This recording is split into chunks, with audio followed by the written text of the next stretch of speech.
বাংলাদেশিদের পাওনা না দিয়ে চায়নাদের পালানোর চেষ্টা।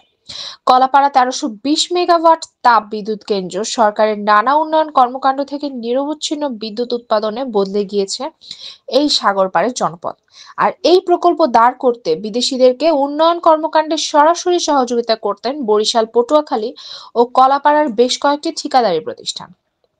এর মধ্যে মিস্টার ট্রেডার্স ২০২০ সাল থেকে কলাপাড়ার ধানখালী তাপবিদ্যুৎ কেন্দ্রে বিভিন্ন সময় টিইপিসির সাথে কাজ করে, যেটি থেকে পণ্য খালাসের চুক্তি সম্পন্ন করে।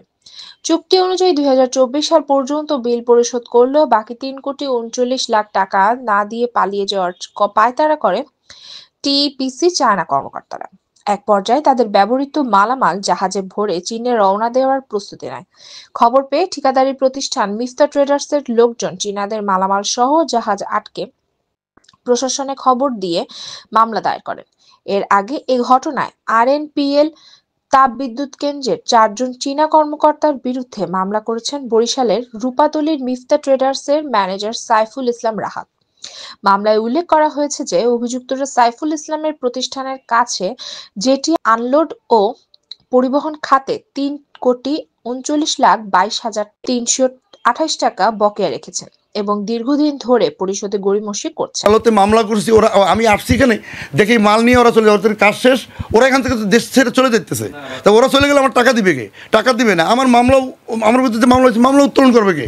আমি দিশার হইয়া আইসি, আমার লোকজন দিয়ে আমি স্টপ করাইছি এবং ওদের বিরুদ্ধে মামলা দিছি কোর্টে মামলা করাইয়া। মামলায় অভিযুক্ত চীনা কর্মকর্তারা হলেন প্রজেক্টের general manager Yang Ling, project manager Lifu Dong, executive engineer Hutao এবং নির্বাহী পরিচালক সানুরাই। আমি ক্ষতিগ্রস্ত, আমি সাওয়ারার, এটা প্রত্যেকটা মানুষ জানে, এদেশের মানুষ জানে, প্রশাসন জানে। আমি বিচার চাই সরকারের কাছে। আমি যদি টাকা জেনুইন না পাই, প্রয়োজন নাই, ক্ষতিগ্রস্ত আমি বিচার চাই। সব কিছু করছে। অভিযোগ অনুযায়ী তিয়ানজিং ইলেকট্রিক পাওয়ার কনস্ট্রাকশন কোম্পানি নির্মাণাধীন এই বিদ্যুৎ কেন্দ্রের আন্তর্জাতিক লজিস্টিক প্রতিষ্ঠান সিএমইসি এর কমট্রান্স প্রজেক্ট লজিস্টিক কোম্পানি লিমিটেড এবং সহযোগী ওসান ট্রাক লজিস্টিক বিডি লিমিটেডের সঙ্গে ২০২১ সালের ১০ জুন চুক্তি স্বাক্ষরিত হয়। ওদেরকে সাহায্য নেই, সে টিএনওকে দায়িত্ব দিচ্ছে, কিন্তু টিএনওর তো সময় শর্ট, সে কাগজপত্রই দেখেন, সে আবার ১৪ তারিখ পর্যন্ত দিচ্ছে ডেট। সাইফুল ইসলাম জানান, চুক্তি অনুযায়ী কাজ সম্পন্ন করার পরও অভিযুক্তরা টাকা পরিশোধে নানা অজুহাত দেখিয়ে সময় ক্ষেপণ করছেন। কেন্দ্র যেটা হচ্ছে আরপিসিএল, এটা মিফতা ট্রেডার্সের যে জেটি, এখানে তারা পাইলগুলো এনে ওখানে স্টক করছে, দেন ওখান থেকে পাইলগুলো তারা কেরিংয়ের কাজটা মিফতা ট্রেডার্স করছে আর কি। মিফতা ট্রেডার্স টিপিসি যে কেরিংয়ের কাজটা, পাইলট কেরিংয়ের কাজটা, এটা মিফতা ট্রেডার্স করছে।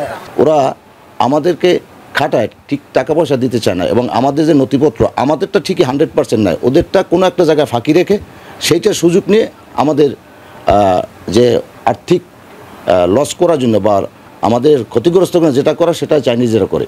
এই জিনিসটার জন্য না হয় ঊর্ধ্বতন কর্মকর্তা, ঊর্ধ্বতন ব্যক্তি যারা আছেন তাদের দৃষ্টি আকর্ষণ করছি, এবং আমাদের এই কাজকর্মের যে আমরা সহযোগিতা পাই এবং তাদের মাধ্যমে আমাদের লেনদেনটা সুষ্ঠু হয়, সেজন্য তদারক করার জন্য মিফতা ট্রেডার্স চায়নাদের কাছে ৩,৩৯,০০,০০০ টাকা বিল পায়। আমাদের টাকা না দিয়ে এই বার্জে ভরে এদের মাল নিয়ে চলে যাচ্ছে। আমরা থানা পুলিশের সহযোগিতা চাই। এই যে প্রজেক্টটা দাঁড়াইছে, যেটার উপরে ওটাকে বলে পাইল, অনেক মোটামোটা এক একটা পাইল 7 টন 8 টন করে ওয়েট।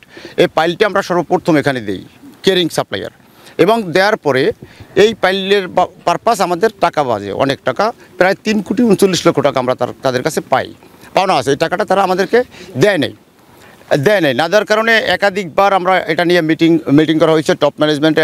এমনকি কোম্পানি তাদের কর্মকাণ্ড গুটিয়ে নেওয়ার পরিকল্পনা করছে। নিরুপায় হয়ে তিনি আদালতের শরণাপন্ন হয়েছেন। মামলার প্রেক্ষিতে কলাপাড়া সিনিয়র জুডিশিয়াল ম্যাজিস্ট্রেট আদালত থানার ওসিকে বিষয়টি তদন্ত করে আইনানুগ ব্যবস্থা গ্রহণের নির্দেশ দিয়েছেন। মিফতা ট্রেডার্স প্রোপাইটার মোহাম্মদ শাহিন মুর্ধা বলেন, উন্নয়ন করতে গিয়ে দোবাসী এবং চায়নাদের প্রতারণার শিকার এই ঠিকাদার। তাদের নামে ওয়ারেন্টও আছে, চাইনিজদের নামে ওয়ারেন্ট আছে, বাংলা দোবাসী আছে, তাদের নামে ওয়ারেন্ট আছে। এই তারপরে মামলা করার পরেও চাইনি, যেখানে আসার পরে তারা পুলিশ প্রোটোকল দিয়ে তারা চলে যেতে যাচ্ছিল। আমরা এখানে স্টপ করে দিয়েছি এবং এটা নিয়ে আমরা চাই যে ঊর্ধ্বতন কর্মকর্তা যারা আছে তারা এটাকে সুন্দর উভয় পক্ষের শুনানি শুনেই ব্যবস্থা নেওয়ার আশ্বাস দিয়েছেন কলাপাড়া উপজেলা নির্বাহী কর্মকর্তা মোহাম্মদ রবিউল ইসলাম। তাকে 1,70,00,000 টাকা দেওয়া হয়েছিল, দেওয়ার পর পরে ওইখানে লিখে দিয়েছে যে আর তারা যে টাকার আর বাদ বাকি টাকার এই কমপ্লেন করবে না।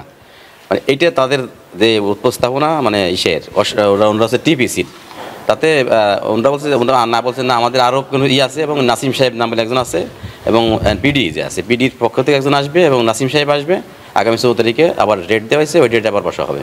এটা তারা ভালো জানে, এটা তাদের অভিব্যক্তি। এটা আমি ইউনুসেরকে বলছি যে আমরা যারা চাকরি করি তারা কেন মামলাতে আমাদের নামে কেন মামলা হবে, কেন মামলা নিউজ ডেস্ক, এরিনা রয়, রিপোর্ট 71। রাসেল।